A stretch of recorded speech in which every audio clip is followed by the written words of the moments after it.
Assalamualaikum dan salam sejahtera. Bertemu kembali dalam channel Mr. K. Terima kasih kerana berkunjung ke channel cikgu untuk mula kaji dan belajar. So, matematik itu mudah. Mengapa disusahkan? Ada tagline cikgu. So, mana-mana yang belum lagi subscribe, boleh subscribe dan jangan lupa tekan butang lonceng untuk mendapatkan video-video PDPC dari cikgu dari semasa ke semasa. Untuk kali ini, cikgu akan bincangkan tentang topik differentiation. Kita ulang kaji soalan-soalan peperiksaan peringkat pra-universiti berkenaan tajuk differentiation. Jom kita tengok apa yang boleh kita bincangkan dalam video kali ini. Okey, kita tengok pula soalan yang seterusnya. So, soalan berkenaan dengan masih lagi derivatif tapi menggunakan first principle. Okey, macam biasa underline apakah keyword untuk setiap soalan. Ini function yang diberi. Okey, so first principle kena tahulah kan. First principle apakah formula dia? Limit h approaches to 0 fx plus h minus fx over h. Okay. Ini adalah takrifan yang kita akan pakai untuk menjawab soalan ini. Kalau kita guna kaedah lain, memang kita akan dapat kosong markah secara pastinya lah, sebab kita tak menjawab mengikut kehendak soalan. So, first principle kita boleh buat.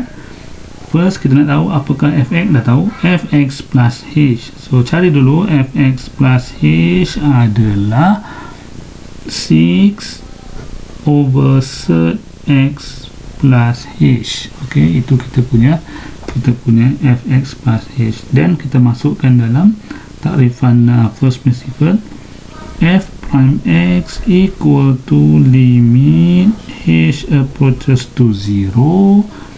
Fx plus h kita adalah 6 over sert x plus h. Ok, minus fx telah diberi dalam soalan, copy paste saja, or divide by h. Ok, so menggantikan dengan tepat apa yang perlu digantikan. Next, kita nak ringkaskan sebab ini jadi 3 tingkat, so jadikan 2 tingkat sahaja. So limit h approaches to 0, so 6 sert x minus 6 sert x plus h over h times sert x plus h sert x. Ok, jadi macam tu, sebab dia asalnya darab dengan ni kan h per 1, darab dengan 1 per h.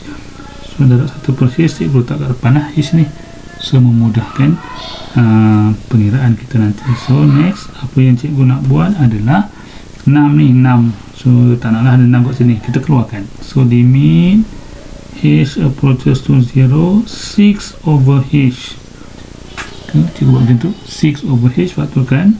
So yang tinggal dalam kurungan adalah sert x minus sert x plus h. Ok, divide by sert x plus h sert x. Ok, so sekarang bila ada sert macam ni, kita kena guna conjugate lah, nak hilangkan sert tu. So conjugate atas ke yang bawah? Ni yang ramai silap ni, ada yang conjugate kat bawah. Bila conjugate kat bawah tak soft lah, sebab yang kat atas tu tak hilang. Kita conjugate yang ada plus minus tu, kita conjugatekan. Yang bawah darab tak apa, tak ada masalah. Ok, conjugatekan yang bahagian atas. Okay. Dalam limit kita boleh conjugate atas, boleh conjugate bawah. Dia tak macam yang biasa conjugate tu kita tengok bawah je kan. So yang ni untuk limit dia special, atas bawah boleh conjugate.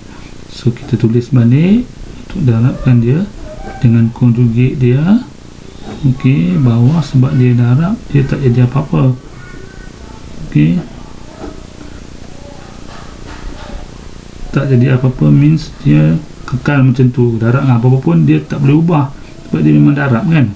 Tapi yang tambah tolak ni, bila kita kembangkan dia akan jadi lebih ringkas lah, sebab dia punya middle term tu akan hilang. So limit h approaches to 0, 6 over h ni kekal kat situ. Dan perkataan limit ni selagi kita tak ganti nilai dengan kosong, ataupun selagi kita tak cancel h, tak boleh hilangkan. Sentiasa kena tulis. Kita tahu tak dapat full mark lah, awak tinggal kerja penting.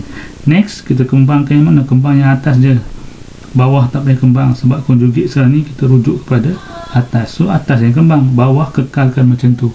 Okay, so x dengan set x dengan set x become to x minus x plus h. Okay, yang tengah-tengah tu cikgu tak tulis sebab dah tahu conjugate middle term dia memang akan hilang.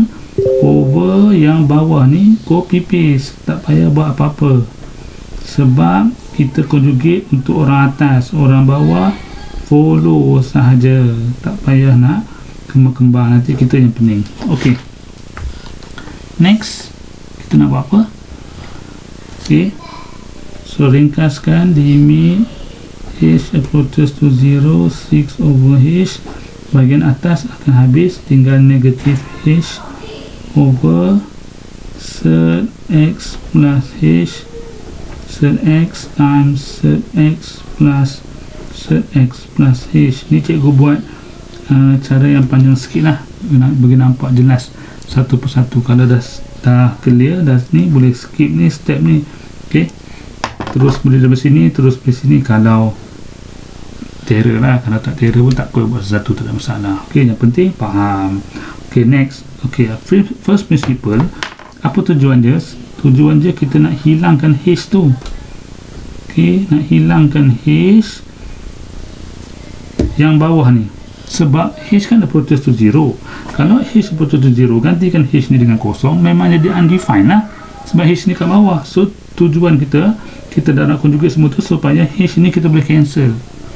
Nak cancelkan h, bagi atas ni mesti ada h. So kita check, so ni h ni dengan h ni boleh potong, so ni tinggal negatif 1. Bila dah potong, baru kita boleh ganti dengan kosong. Selagi tak potong, tak payahlah nak kata-kata ganti, memang dia akan jadi undefined lah, sebab h ni tak hilang lagi. ok, so next kita akan dapat 6. Cikgu darab balik masuk 6 dengan itu 1 ni, negatif 6 over set x plus h, set x times set x plus set x plus h. ok, kat situ tutup dengan kat sini, equal to, ok, now kita nak gantikan h dengan kosong. Bila negatif dengan kosong, tak payah tulis limit lah. So negatif 6 over set x, sini pun set x. Kenapa set x saja? Sebab h kita adalah kosong. ok, next set x, ini pun set x sebab h kita kat sini kosong. So tinggal yang itu sahaja. So next, negatif 6 over set x darab dengan set x, tinggal x. Yang ni set x tambah set x, ada berapa set x? 2 set x. ok, next, 6 dengan 2 ni boleh diringkaskan, negatif 3. Ini x kuasa 1, ini x kuasa setengah, sebab set ni, so 1 tambah setengah jadilah 3/2, sebab x 1 dengan x setengah, so indeks dia kita boleh tambahkan dia, so jadilah 3/2. Ini 3 ni sebab kita dah ringkaskan, kita 6 dengan 2, dapatlah 3/2. ok, ni kita semak betul ke kita punya first principle ni? Kita check lah. Macam nak check ni kan, kita tahu y adalah 6x to power negative half. Cikgu naikkan dia kuasa menjadi indeks, sebab dia kat bawah, bila atas jadi kuasa negatif kan. So dy dx adalah negative half times 6x negatif 3/2, sebab tolak dengan 1. So potong-potong dapat negatif 3x negatif 3/2, yang kalau kita turunkan dia akan jadi negatif 3x 3/2, sama dengan yang ini pun sama. Maksudnya memang kita akan dapat full mark kat situ. ok, cantik, sains sikit, clear. ok, itulah cara dia selesai masalah kita, show, dan dapatlah dy dx. Mana-mana yang belum lagi subscribe, boleh subscribe dan jangan lupa tekan butang lonceng untuk mendapatkan video-video PDPC dari cikgu dari semasa ke semasa.